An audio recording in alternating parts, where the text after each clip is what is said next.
Me están pasando cosas. ¿Cuántos hippies se necesitan para cambiar una bombita de luz? Uno solo, pero a mitad de camino se olvida de lo que está haciendo. Mira sus manos y no puede distinguir dónde empieza su cuerpo y terminan las bombitas. Los fungis empiezan a revelarle que todos somos lo mismo y que las divisiones que creamos son simplemente un producto de nuestro ego. Al fin y al cabo, ambos somos seres de luz, piensa, pero ¿qué se sentirá ser una bombita? Empieza a sentir sus paredes de vidrio, su base de metal y su filamento de tungsteno.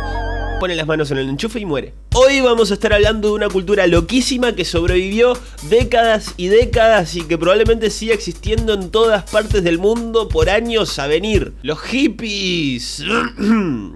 Estoy enfermo. ¿De dónde salieron? ¿Cuándo? ¿Por qué? ¿Cuál es su relación con los fungis y con las otras funchas?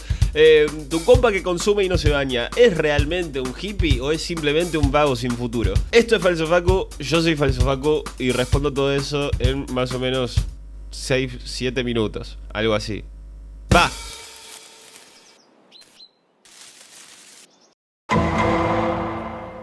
¿Sabías que la palabra hippie viene de la palabra hipster y no al revés, como creeríamos nosotros? Hip significando que sos cool y que estás a la moda básicamente. Lo único que un hipster de antes era una persona que formaba parte de la nueva cultura negra de la época, yendo a bares de jazz por la noche y estando la movida. Y hoy en día son chetos inútiles que no pueden subir una llave térmica porque tienen un cinnamon roll con frosting de queso en una mano y un Italian caramel pumpkin latte macchiato en la otra. Y que aún así, si tuvieran las manos libres, no podrían hacerlo porque no saben qué es ni que existe. El movimiento hippie fue uno contracultural, o sea que desafiaba las ideas y costumbres que eran la norma en ese momento. Mientras que los demás usaban el pelo corto y chombas pastel por dentro del pantalón de vestir y zapatos, los hippies usaban el pelo largo, colores vivos, lentes teñidos, ropa suelta, jeans y como muchos sandalias. El hippismo surge en California en los años 60, nace de la necesidad de los jóvenes de la época de expresar su desconfianza en el sistema. No estaban de acuerdo con cómo funcionaba y estaban cansados de vivir bajo sus reglas. Los hippies promovieron el pacifismo, el consumo consciente, el desarrollo espiritual y la libertad individual y amorosa, los promiscuos. O eso dirías si fueras un sucio hippie. Del otro lado los veían como jóvenes privilegiados y drogadictos que amenazaban con frenar la economía, oponiéndose al consumo radical. Y además eran considerados antipatria por oponerse a la guerra que se estaba desarrollando en Vietnam. Para mediados de los 60, las protestas hippies contra la guerra juntaban decenas y hasta cientos de miles de personas malolientes, y el movimiento siguió vigente hasta el final de los 60, pero entró fuertemente en declive en los 70.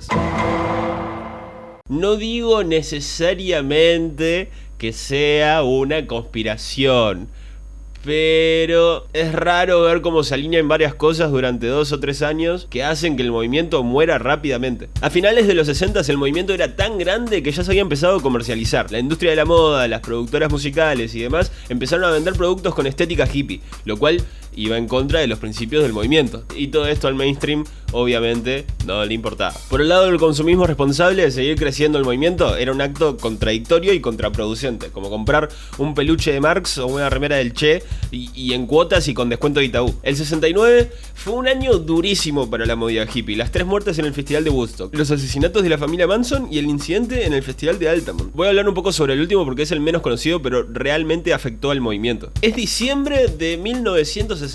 Los Rolling Stones vienen de una gira por los Estados Unidos y Mick Jagger decide agregar una fecha nueva. Quiere terminar la gira el 6 o el 7 de diciembre con un concierto en el Golden Gate Park de San Francisco. ¿Se acuerdan de San Francisco, corazón de la movida hippie? Bueno, esto Mick Jagger lo sabía. La ciudad le dijo que no podían hacer eso y Mick Jagger dijo: bueno, mira, lo vamos a hacer igual. Lo vamos a hacer en un lugar sorpresa y listo. The location is not Golden Gate Park, unfortunately, but it's somewhere adjacent to it, which is a bit larger. Al lugar asistieron unas 300.000 personas y se dice que Mick Jagger contrató al grupo de motoqueros Hells Angels como seguridad del evento. Él lo niega, pero se ve claramente en los videos cómo están haciéndole de seguridad a los músicos. En un momento, mientras tocaban los Rollins, Meredith Hunter de 18 años tuvo un problema con uno de los ángeles y Meredith sacó un arma.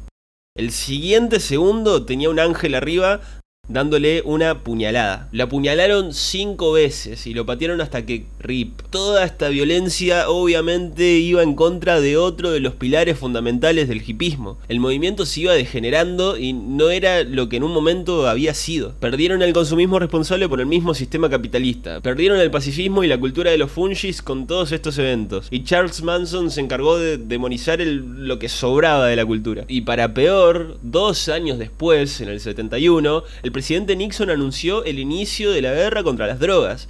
Y si por las dudas había quedado algún hippie realmente moral y ético y que realmente recordaba los principios de su cultura, en el 73 Estados Unidos abolió el servicio militar obligatorio y en el 75 se terminó la guerra de Vietnam, lo que le robó a los hippies probablemente la principal razón que había dado causa a la masividad del movimiento. Y así fue que se disolvió la cultura hippie. Pero para ese momento ya era demasiado tarde.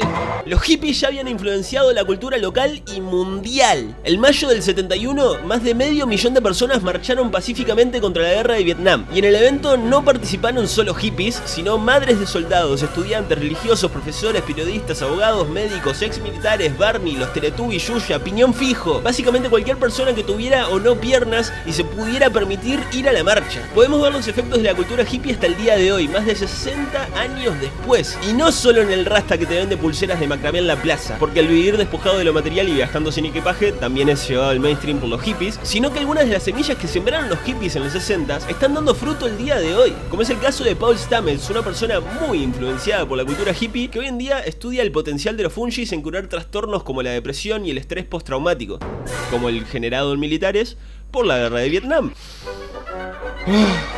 Tu compañero de clase no es realmente un hippie con todas las letras, pero está fuertemente afectado por la cultura hippie, lo sepa o no, es un post-hippie, decirle que se bañe.